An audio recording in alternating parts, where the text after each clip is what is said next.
Karanlık soğuk geceler, seni örtüm üzerime. Kara kara düşünceler, tutundum sözlerine. Karanlık soğuk geceler, seni örtüm üzerime. Kara kara düşünceler, tutundum sözlerine.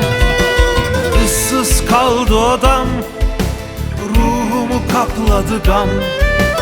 Her şey saçma sapan, tutundum gözlerine.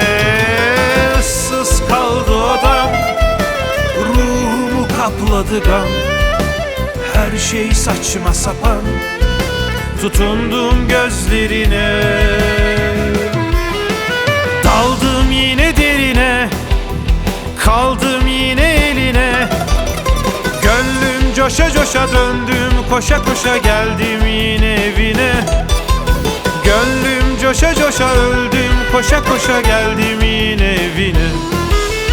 Daldım yine derine, dadandım yine evine. Gönlüm coşa coşa döndüm, koşa koşa geldim yine evine. Gönlüm coşa coşa öldüm, koşa koşa geldim yine evine.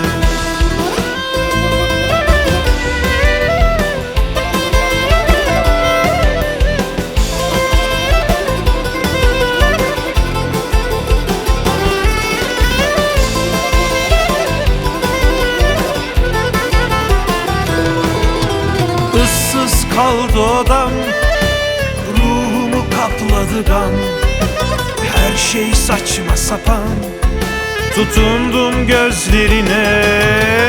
Issız kaldı odam, ruhumu kapladı gam. Her şey saçma sapan, tutundum gözlerine. Daldım yine derine, kaldım yine eline. Gönlüm coşa coşa döndüm, koşa koşa geldim yine evine. Gönlüm coşa coşa öldüm, koşa koşa geldim yine evine. Daldım yine derine, dadandım yine evine. Gönlüm coşa coşa döndüm, koşa koşa geldim yine evine. Gönlüm coşa coşa öldüm, koşa koşa geldim yine evine.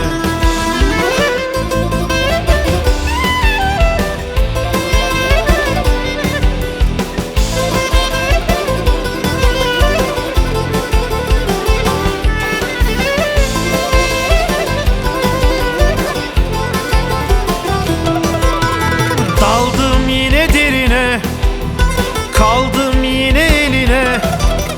Gönlüm coşa coşa döndüm, koşa koşa geldim yine evine. Gönlüm coşa coşa öldüm, koşa koşa geldim yine evine. Daldım yine derine, dadandım yine evine. Gönlüm coşa coşa döndüm, koşa koşa geldim yine evine. Gönlüm coşa coşa öldüm, koşa koşa geldim yine evine.